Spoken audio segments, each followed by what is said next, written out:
Case number 3 है जो worksheet number 28 का है। 28 वर्कशीट कराई थी मैंने आपको। मैंने इससे पहला केस करवाया था वस्ती नुक्ते वाला मिड पॉइंट का आपको। फिर मैंने केस 2 कराया था आपको ट्रांसैक्शन का, जो 3 पार्ट्स में डिवाइड करती है लाइन। अब मैं इसमें आपको केस 3 करा रही हूँ। केस 3 आपका इसमें एक आपका सर्कल है और उसके डायमीटर निकालना है, वित्र निकालना है उसका, मरकज़ निकालना है उसका, और रेडियस निकालनी है उसकी। ठीक है, तो the circle whose diameter end points. ये क्वेश्चंस ऐसे था कि मुझे नहीं लगा कि मैं उर्दू में लिखूँ, आपको सिंपल समझा रही हूँ, अपने आप भी उर्दू में लिख सकते हैं आप। The circle whose diameters end points, यानी एक सर्कल है, एक आपका दायरा है और उसके जो वित्र है उसके सिरे के नुक्ते क्या हैं, ए और ई है। सपोज़ कर लो ये आपका एक सर्कल है, ये आपका एक सर्कल हो गया। अब आप एग्ज़ाम में ना सर्कल बनाने के लिए यहाँ वहाँ मत ताका झाकी करना। अपने आप इतना तो अपना आप सीख ही लो कि कहीं मौका लगे तो सर्कल बना सको, बिना स्केल के लाइन खींच सको, इतना तो आपको करना ही पड़ेगा। ठीक है, अब क्या करना है, एक सर्कल है आपके पास और एक उसकी डायमीटर आपको पता है बीचों बीच से निकलती है, मरकज़ से निकलती होगा, तो ये आपकी डायमीटर है। डायमीटर का जो सिरे पॉइंट्स हैं ए और बी हैं, मतलब जो ये वाला पॉइंट है ये ए होगा और जो ये पॉइंट है ये बी होगा। ए के नुक्ते क्या हैं इसके अंदर 3,8 है और बी के नुक्ते क्या है 7,4 है। मुझे डायग्राम था यहाँ करना चाहिए था, पर कोई बात नहीं, आपको दिख रहा होगा आई थिंक यहाँ से भी साफ। ठीक है, अब उसने कहा है फाइंड द डायमीटर, मीन्स ये डायमीटर कितना लंबा है ये बताना है। तो आपको दिख ही रहा होगा कि ए और बी आपको एक लाइन दी है, तो उसके फासला फॉर्मूले से आप इसका ए भी निकाल सकते हो।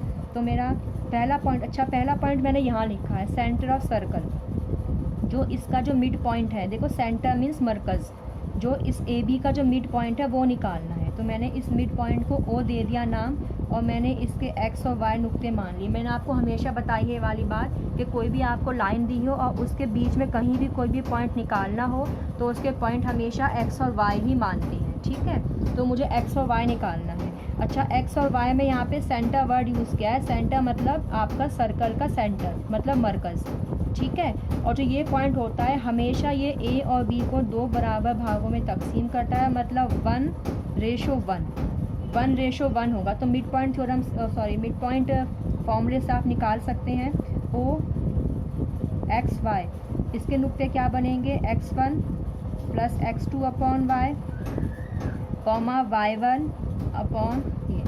आज थोड़ा हमारा यहाँ पे काम चल रहा है कंस्ट्रक्शन का और थोड़ा तबीयत भी मेरी ठीक से नहीं है, मैं शायद इससे ज़्यादा तेज़ नहीं बोल पा रही हूँ, आपको हो सकता है वॉल्यूम थोड़ी सी कम आए इसके अंदर, तो प्लीज़ थोड़ा एडजस्ट कर लीजिएगा अपने आप को या इस वॉल्यूम को, जो आप समझ सकें। इंशाल्लाह ठीक हो जाएंगे तो फिर तेज़ आवाज़ में आपको पढ़ाना शुरू कर देंगे। तो ये आपका ये हो गया, यहाँ पे ये ओ आ गया, मुझे इसके नुक्ते निकालने हैं, ये ए और बी है। ठीक है, तो मुझे ओ के नुक्ते निकालने हैं। अब चूँकि ए और बी, तो x1 ये होगा, y1 ये होगा, x2 ये होगा, y2 ये होगा। तो x1 मतलब आपका 3 आ गया और x2 आपका 7 आ गया और अपॉन 2। फिर y1 आपका 8 आ गया और y2 आपका 4 आ गया और अपॉन 2। ठीक है, तो 7 और 3 10 हो गया आपका, और 8 और 4 आपका 12 हो गया और ये 2 आ गया। अब इसे काट दीजिए, 2 पंजे 10, 2 छीन 12। तो जो आपके ओ हैं, यानी कि जो आपके सेंटर के जो नुक्ते हैं वो आ गए 5,6, यानी कि ये आपका पहला आंसर आ गया। ए पॉइंट का इसका जवाब आ गया, ये आपका पहले पॉइंट का जवाब, जो पहला पॉइंट हमसे पूछा है। मैंने गलती से यहाँ पे लिख दिया बी पॉइंट, लेकिन यहाँ पे ए पॉइंट है। देखो ए और बी से फ़र्क नहीं पड़ता। सपोज़ कर लो मैं सेंटर ऑफ सर्कल निकाल रही हूँ, ठीक है, तो वो चाहे ए पॉइंट पे लिखो चाहे बी पॉइंट पे लिखो, सेंटर ऑफ सर्कल के लिए आपको यही फॉर्मूला लगाना पड़ेगा। अब आती है मेरी बारी। अब मुझे निकालना है बी डायमीटर मतलब ए से बी की दूरी निकालनी। तो आपको साफ दिख रहा है कि फासला फॉर्मूले से निकालेंगे, तो चलिए यहाँ निकाल लेते हैं। दोबारा बना लेती हूँ मैं यहाँ पे आपका, ये ए है सपोज़ कर लीजिए, और सपोज़ कर लीजिए ये आपका बी है। आजकल मैं थोड़ा कलर्ड पेन भी यूज़ नहीं कर रही हूँ, क्योंकि मुझे लगा कि शायद कलर्ड पेन से ज़्यादा हाईलाइट नहीं होता, ब्लू पेन ज़्यादा चमकता है वीडियो में। मुझे बताना ये वाली बात आप कि मैं ब्लू और ब्लैक पेन जैसे पहले यूज़ करती थी दोबारा से यूज़ करूँ या आप ब्लू से समझ रहा हूँ, कि मेन तो आपको समझना है। लेकिन मैंने ये बात अपने टाइम में भी नोट करी कि अगर थोड़ा कलरफुल हो लिखा हो तो जल्दी ईज़िली समझ में आता है, माइंड में जल्दी आपका बैठती है वो बात। अगर थोड़ा साफ राइटिंग में लिखा हो, बड़ा लिखा हो, कलर पेन से लिखा हो तो तो आपका ये ए और बी आपकी एक लाइन है, ए के नुक्ते ये हैं और बी के नुक्ते आपके ये हैं, ठीक है। अब मुझे इसका फासला फार्मूला, तो मेरे पास x1 3 हो जाएगा, y1 8 हो जाएगा, x2 7 हो जाएगा और y2 मेरा 4 हो जाएगा। तो आपको पता है फासला फार्मूले से क्या होता है, फासला कैसे लिखते थे मैं तो भूल गई, फासला, चलिए फासला फार्मूला क्या था आपका, एक आपको पहले बड़ा सा रूट लगाना था, उसमें x2 minus x1 whole square plus y2 minus y1 whole square, ठीक है। ये आपका फॉर्मूला था।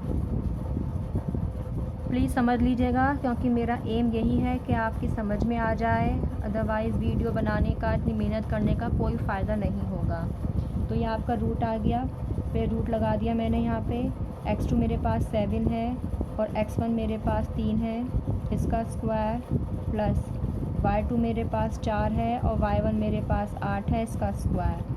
तो फिर यहाँ पे दोबारा रूट लगा दिया मैंने, 7 में से 3 गया 4, 4 का स्क्वायर और 8 में से 4 गया -4, ठीक है। तो क्या बनेगा इसमें, डिस्टेंस फार्मूला बोल दूँ या ए बी बोल दूँ, बात वही रहेगी। 4 चौक 16 प्लस 4 चौक 16, तो मेरा ए बी कितना आ गया,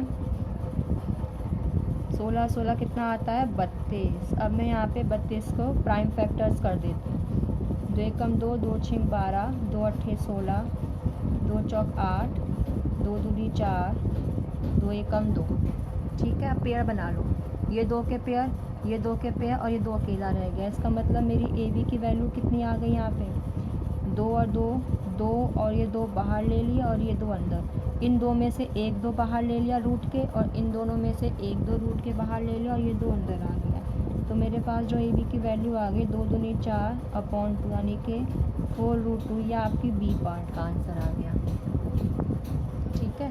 अब आपका आता है सी पार्ट, ये होता है बी पार्ट, ठीक है। ये आपका फासला फार्मूला है और ये आपका जो यहाँ पे था ये मिड पॉइंट का फार्मूला था। अब आपको रेडियस निकालनी है, रेडियस मतलब देखो, मतलब ए से ओ का डिस्टेंस, ये भी फासले फार्मूले से ही निकलेगा।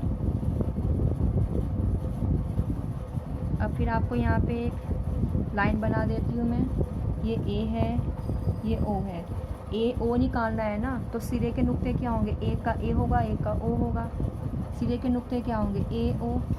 तो यहाँ पे आपका 3 8 आ गया और ओ के नुक्ते मैंने अभी ऊपर निकाले हैं, ये रहे मैंने यहाँ निकाले थे, ओ के नुक्ते 5 6, तो 5 6। अब इसका फासला फार्मूला यानी कि डिस्टेंस फार्मूला निकाल लो, डिस्टेंस ए ओ, वही बनेगा, क्या बनेगा, x2 5 है माइनस x1 3 है आपका प्लस x2, फिर y2 आपका 6 है और y1 आपका 8 है, इसका स्क्वायर।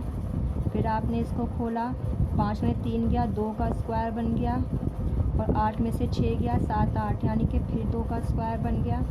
और फिर जब आप इसे खोलेंगे तो 2 दूनी 4 और 2 दूनी 4, यानी कि 4 और 4 8। और फिर जब आप 8 को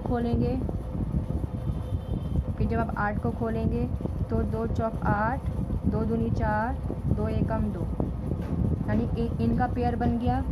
ए ओ जब आप निकालेंगे तो आप 8 की जगह क्या रखेंगे, 2 इंटू 2 इंटू 2 इंटू ए, इन दोनों का पेयर बना के आप रूट के बाहर ले लेंगे और ये आपका 2 एकम 2 रूट के अंदर रहेगा। ए ओ कितना आ गया आपका, ए ओ आ गया आपका, ये भी आपका सी का आंसर है, ए ओ आ गया आपका 2√2।